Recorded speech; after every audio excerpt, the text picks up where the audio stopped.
Estimados estudiantes, muy buenos días. Bienvenidos a la clase de emprendimiento y gestión. Hoy estaremos viendo la determinación de la inversión inicial. Por favor, coloque eso como título en su cuadernito y también copie la destreza con criterio de desempeño que está mostrándose en la pantalla. Retomamos los contenidos de emprendimiento y gestión. Estamos viendo cómo empatar con el tema del ser bachiller porque al parecer, no confirmado todavía, pero al parecer tendremos también que volver de alguna manera a hacer los simuladores. Yo eso les estaré confirmando.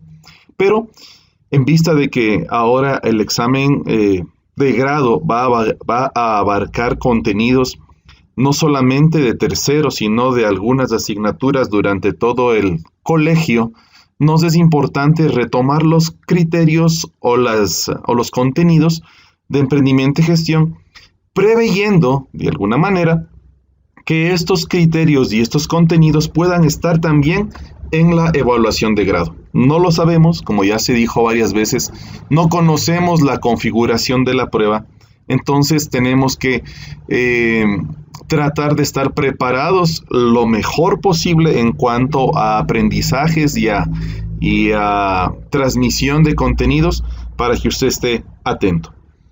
Entonces vamos a iniciar con la teoría.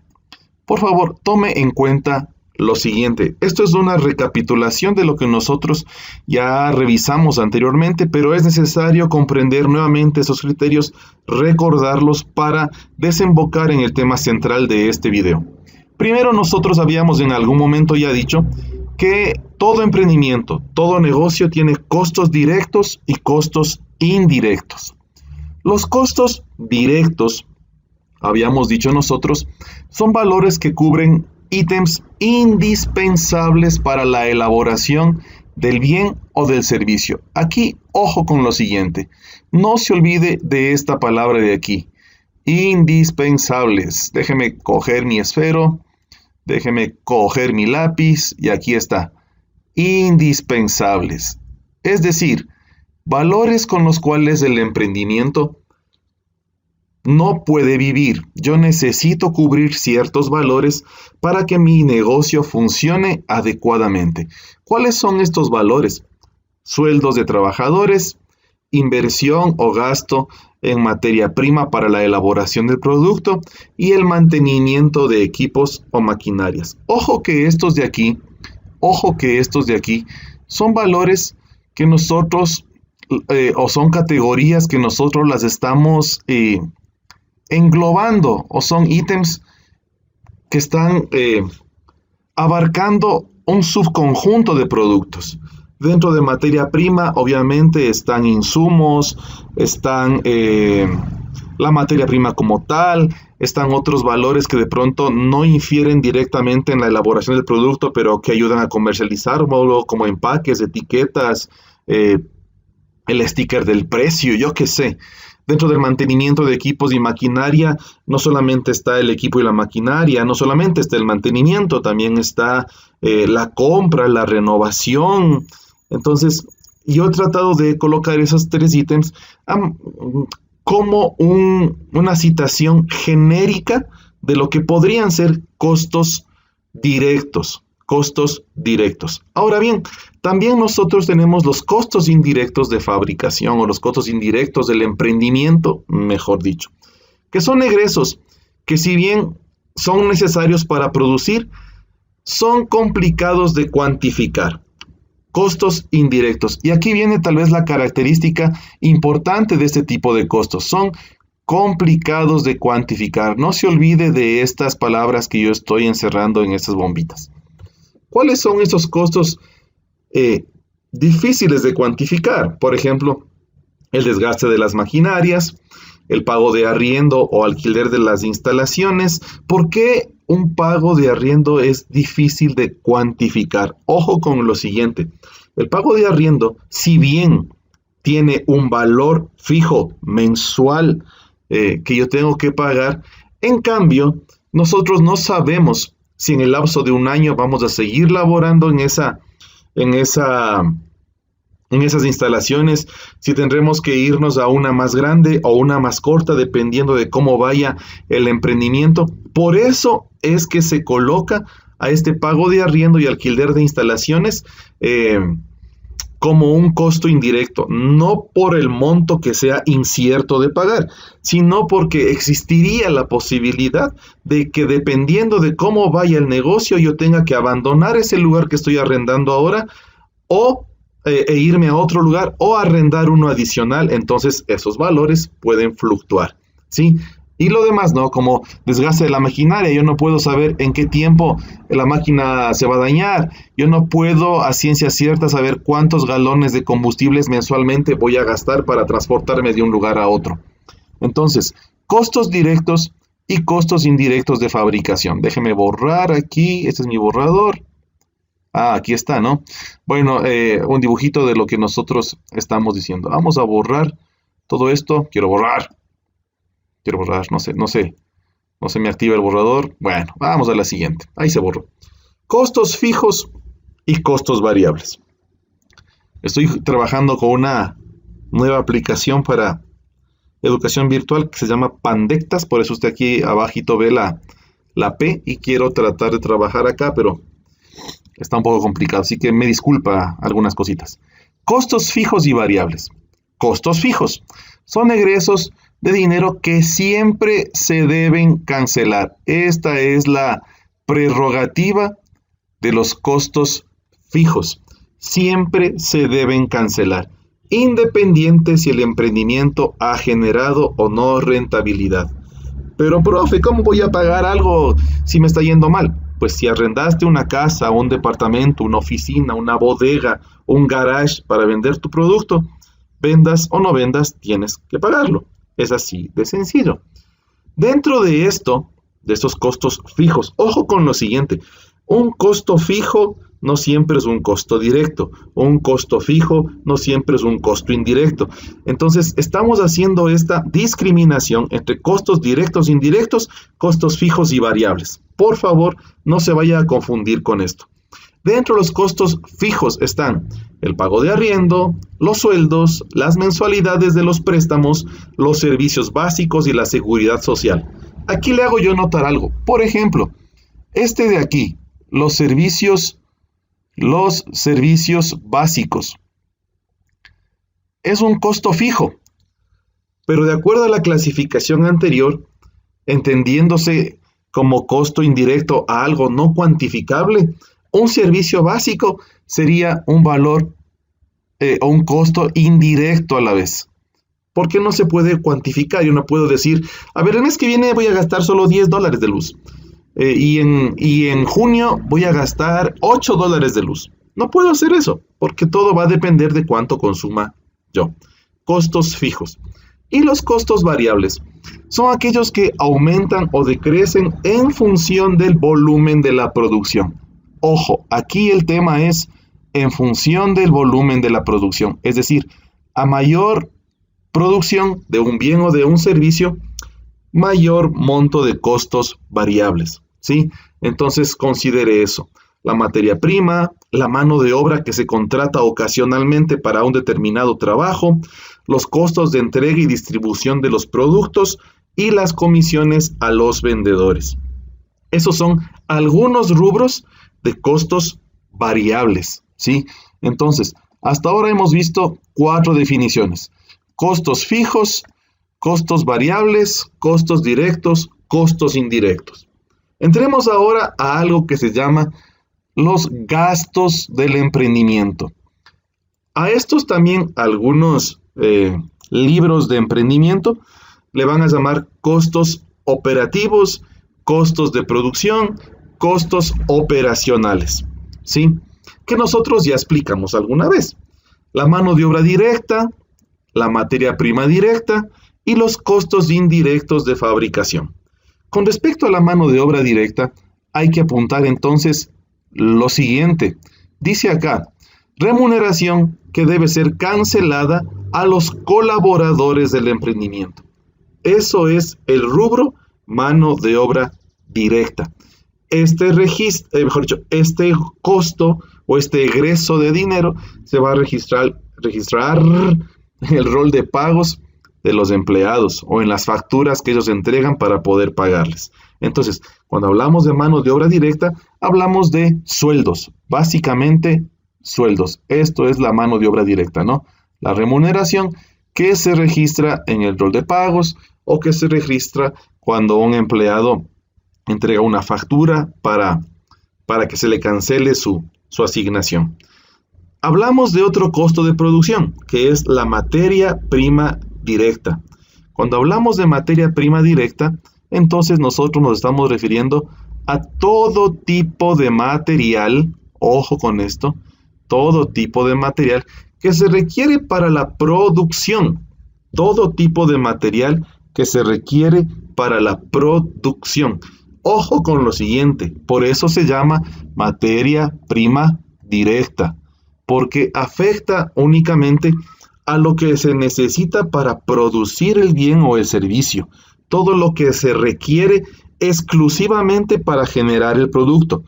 Si yo hago pan y hago cachito, y en el cachito entra harina, agua, huevitos, sal, azúcar, queso, pero yo le quiero vender en una funda empacada al vacío.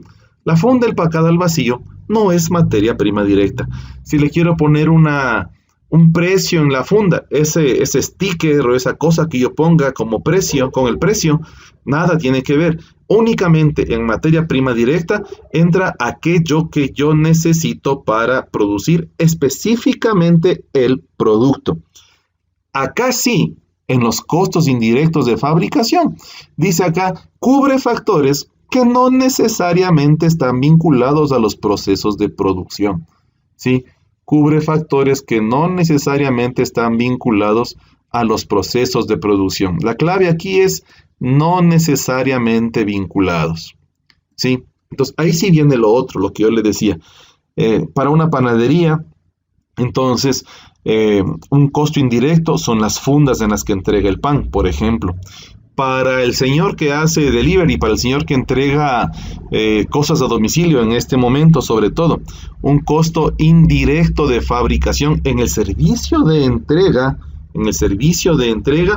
por ejemplo, es el mantenimiento de la motocicleta, el hecho de que él tenga que comprarse un casco, unos guantes, ahora que está lloviendo, sobre todo acá en Quito, no sé, en el Valle, unas botas para la lluvia, el hecho de que él, por ejemplo, un costo indirecto en este momento para todo el mundo es los guantes, la mascarilla y todo tipo de protecciones, ¿sí? Exceptuando para el área médica. El área médica, entonces, las protecciones que ahora se están usando va a ser materia prima directa, porque el doctor, la enfermera, el médico de cualquier área necesita esos insumos para trabajar. Pero para nosotros, seres comunes y silvestres que estamos en nuestras casitas y que necesitamos salir ocasionalmente para cualquier cosa, colocarnos mascarilla y guantes es un costo indirecto de fabricación de lo que nosotros estemos haciendo. La fórmula para calcular los costos operacionales, esto de aquí, es esta. ¿Qué pasó ahí? Es esta, ¿sí? Mano de obra directa más materia prima directa más costo indirecto de fabricación me dan los costos operacionales. Y es importante que yo, cuando voy a iniciar el emprendimiento, ya avisore, ya presupueste estos valores. Aunque no esté funcionando mi emprendimiento, para adentrarnos ya en el tema de la inversión, yo necesito saber cuánto capital me va a demandar cubrir todos estos costos. Muchas veces el emprendedor dice, es que yo soy dueño del negocio, entonces yo no voy a ponerme un sueldo. Es importante que así sea usted dueño de su propio negocio, se coloque un sueldo, establezca un sueldo y diga, ¿cuánto yo quiero ganar? O cuánto quiero ganar los primeros 3 meses, cuánto quiero ganar los siguientes 3 meses después de los primeros 3, porque es un costo que hay que asumir. Muchas veces los emprendedores cometen el error de decir, no, es que yo soy el dueño, entonces yo me voy a quedar con lo que el negocio dé, después de cubrir los costos. Y resulta que el negocio va bien, los empleados están bien pagados, se vende el producto, se vende el servicio, pero él no está ganando nada, porque no se puso un sueldo y porque aunque el negocio le va bien, las utilidades no cubren sus necesidades económicas. Entonces, un primer punto para determinar la inversión de un negocio es calcular costos directos, costos indirectos y costos operacionales o costos de producción. Finalmente, entiéndase lo siguiente. Gastos operativos. Los gastos operativos. Ese es otro rubro que yo debo considerar al momento de comenzar a calcular mi inversión inicial, es decir, el capital con el que yo voy a entrarle al negocio en términos sencillos, simples y llanos. Y aquí tenemos lo siguiente. Dice que los gastos operativos son aquellos que cubren las actividades administrativas. Ojo, la clave para determinar estos gastos entonces es esta de aquí. Cubren actividades administrativas. Algunos también ponen las actividades de ventas. Yo no estoy muy de acuerdo, pero pongámoslo para efectos de estudio. Actividades administrativas y de venta de bienes o servicios que produce el emprendimiento. Gastos. Es decir, estos gastos van a cubrir todo aquello que tiene que ver con, por ejemplo, el pago al gerente, el pago al subgerente, el pago a la secretaria, el pago al personal de limpieza, todo eso, ¿sí? Estos costos operativos se clasifican en 4 grandes grupos. Primero, los gastos operacionales financieros. Estamos aquí. Gastos operacionales financieros. Esto es el rubro o es el dinero que uno tiene que pagar al banco por cualquier cosa, no por emisión de la chequera, por haberse protestado un cheque, por intereses que me cobren, por el préstamo que no alcancé a pagarlo a tiempo. Todo lo que tiene que ver con pagos a bancos, cooperativas, cualquier tipo de institución financiera formal, entra dentro del gasto operativo. El pago a la chulquera no es un gasto financiero. Sí, es un gasto operativo, pero no es un gasto financiero. Digamos que yo la freidora de papas tuve que endeudarme a una señora que da plata al chulco para poder comprarme porque el banco no me da. Es un gasto operativo, pero ese gasto operativo yo tendré que ver cómo lo justifico porque la señora chulquera es una persona que ilegalmente presta dinero. También tenemos los gastos operacionales administrativos. Entonces aquí es donde entran los pagos a todos los mandos altos y medios de la organización. Si yo soy el dueño del negocio y yo decido por salud financiera del emprendimiento ponerme un sueldo, ese es un gasto operativo administrativo para mí. Todo lo que es limpieza, todo lo que es los sueldos de personas que no están directamente relacionadas con la producción del producto, valga la redundancia, es gasto administrativo. Luego viene un gasto que a mí me llamó la atención encontrarlo, pero que en algunos textos ya lo vi, que son los gastos hundidos. Gastos hundidos son todos aquellos rubros que egresan de mi bolsillito cuando yo voy a comenzar el negocio. Es decir, que yo tengo que sacar el RUC, me voy en taxi o en bus y regreso en taxi o en bus del SRI, eso es un gasto hundido. Que me toca pagarle al notario para legalizar la escritura del emprendimiento. Entonces tengo que pagar ese gasto, que tengo que sacar la patente del municipio, el permiso de bomberos y el permiso del Ministerio de Salud para poder vender mis chifles. Entonces estos son gastos hundidos, gastos que normalmente se realizan, como dice acá, al inicio de la operatividad del negocio.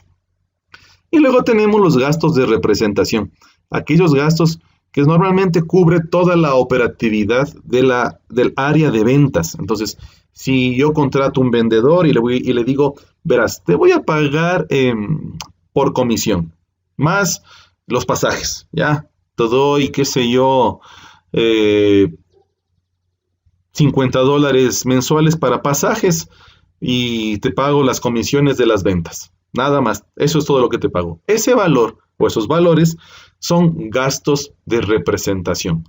¿Por qué se llaman de representación? Porque estoy contratando un vendedor. Antes a los vendedores se les decía representante de ventas o representante comercial, porque él iba a nombre de mi negocio, a nombre de mi empresa, a promocionar, a prospectar un mercado para vender mi producto. Entonces, ojo con eso, ¿no? Ahora bien, esto es importante tener en cuenta. Si mi monto de gastos es muy elevado, influye negativamente. Quiere decir que yo en estos gastos administrativos estoy gastando más de lo que estoy ingresando, ¿sí? Un monto muy elevado. Influye negativamente en el manejo financiero de mi emprendimiento. O sea, yo no puedo, por nada del mundo, tener más gastos que ingresos. Yo no puedo tener más gastos administrativos, más gastos de representación que ventas. O sea, yo no puedo pagarle a mi vendedor comisiones, ofrecerle una comisión elevada si ni siquiera él ha comenzado a vender. A mí me pasó algo parecido en eso. Cuando yo era vendedor, antes de dedicarme 100% a la docencia, trabajé para la Politécnica del Litoral, para la SPOL, aquí en Quito, y ellos me ofrecieron un paquete de comisiones súper atractivo, muy bueno por un producto que ellos empezaron a colocar acá en Quito. Y yo me puse a vender y me pagaban. Pero a los 6 meses yo me tuve que salir de la empresa porque la oferta o el paquete de comisiones que me ofrecieron a mí era extremadamente alto en cuanto a las ventas que yo estaba realizando. Digamos que del 100% de la venta, ahí me tocaba un 70%, que era buenísimo para mí como vendedor, pero con el 30% restante no se cubrían los demás gastos y los demás costos de operación. Entonces, era bueno, a mí me resultó bueno, pero en el largo plazo, aunque a mí como empleado me resultaba interesante, para la empresa como tal, aunque yo vendía, no le era rentable por el monto o por el porcentaje con el que se quedaba la empresa para poder subsanar o cubrir los gastos de operación. Y luego decía más abajo, una cifra muy elevada en el rubro perjudica las estrategias de mercado del emprendimiento. Ahorita pasa el gas por aquí. Ya pasó. Yo no sé por qué oigo más carros que de costumbre hoy día. Dos cosas entonces que pueden generar alerta en el emprendimiento. Por favor, no se olvide de estos pequeños detalles. Finalmente, ahora sí, cerramos entonces con el tema de la inversión. Cuando hablamos de la determinación del monto de inversión, entonces, además de lo que ya se ha dicho, tengo que considerar la maquinaria, si es que tengo disponibilidad o cuánto me cuesta, si es que necesito equipos de trabajo, esa raya grandotota, ¿sí? Tengo que tomar en cuenta los gastos hundidos, la cuestión de qué necesito para comenzar operatividad de manera legal, qué voy a utilizar para hacerme marketing y publicidad, hojas volantes impresas en una imprenta o yo la voy a imprimir en mi impresora, todo va a depender del volumen de dinero que tengo y el capital de trabajo. Ojo con esto, que muchas veces los emprendedores a esto de acá sí le echan ganas y como les dije, estoy probando este paquete llamado Pandectas, perdonen todas las rayas que hay por ahí. El emprendedor normalmente tiene plata para cubrir eso. Dice, a ver, voy a ponerme a hacer, qué sé yo, mollejitas asadas. Entonces, ¿tengo plata para las mollejitas? Sí tengo. ¿Tengo plata para comprarme el barbecue o la parrilla con el carbón y todo, y el aventador y los platos, las cucharas y todo para poder vender? Sí tengo. ¿Tengo plata para hacer todos los permisos sanitarios? Sí tengo. ¿Voy a ponerme un letrero bien bonito y la primera semana voy a entregar hojas volantes? ¿Plata para eso? Sí tengo. Listo. Pero el capital de trabajo, que como dice ahí abajito, es el monto de dinero que cubre las obligaciones inmediatas, es decir, que si yo abro el negocio y hoy vendo mollejitas, tal vez no me vaya muy bien, tengo que tener platita para mañana volver a comprar el producto y volver a salir a vender. Entonces, muchas veces el emprendedor tiene plata para todo, pero para trabajar o el capital de trabajo muchas veces es el que mayor riesgo tiene y del que no dejamos un buen monto para poder irlo rotando progresivamente, ¿sí? Este capital de trabajo es un valor o es un monto de dinero que está en continua rotación, que se invierte, se recupera, se invierte, se recupera. A veces se recupera en la misma cantidad, es decir, no hubo ganancia. A veces se recupera menos porque a lo mejor en un día, en una semana o en un mes hubo pérdida. O a veces se recupera un poquito más porque hubo rentabilidad, ¿sí? ¿Cómo yo consigo entonces el valor de la inversión? Cuando sumo mi capital fijo, es decir, aquello que tiene un valor comercial, aquí dice, ¿no? Tiene un valor comercial que contribuye, ojo con esta palabra, operativamente con el emprendimiento. Entonces, esta definición, más esta palabrita de aquí, me está diciendo a mí, ¿sí?, que cuando hablo de capital fijo, entonces tengo que tomar en cuenta todo lo que ya hablamos anteriormente. costos directos e indirectos, costos fijos y variables, gastos operacionales, costo operativo. Todo eso entonces es mi capital fijo, como dice ahí la definición, aquello que tiene un valor comercial que contribuye operativamente al emprendimiento. Y el capital de trabajo o el capital de giro o el activo circulante, que no es más que lo mismo que está acá, ¿no es cierto? Parafraseado. Llamado activo circulante, dinero que será utilizado para el pago de servicios, sueldos y demás gastos. Entonces, de esa manera nosotros tenemos claro el cálculo de la inversión. Finalmente, un emprendedor puede buscar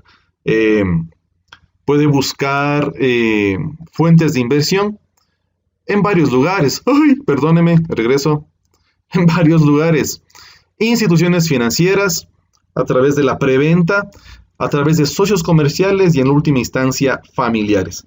Cuando hablamos de instituciones financieras, hablamos de el ente formal para la prestación de capital. Bancos, cooperativas, organizaciones que están acreditadas por la Superintendencia de Bancos y Compañías para ejercer tareas financieras.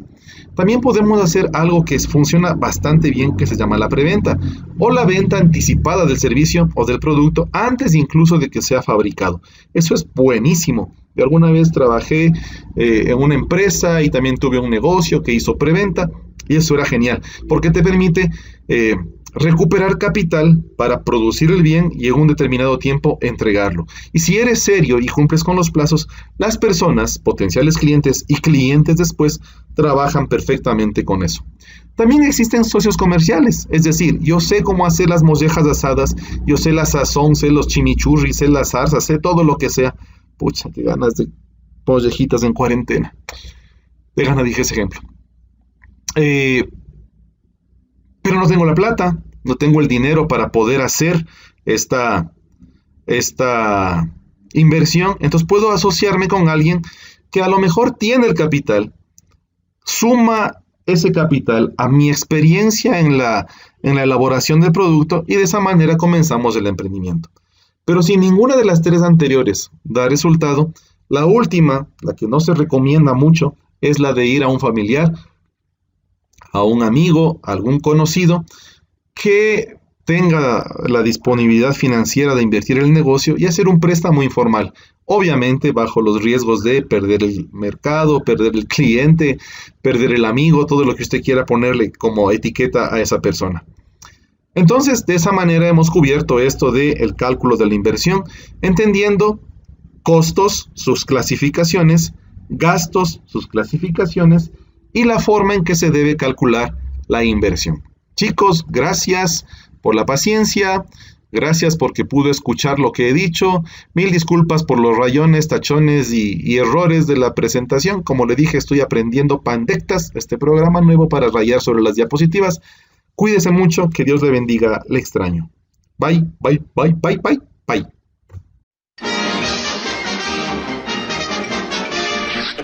Eso es todo, amigos.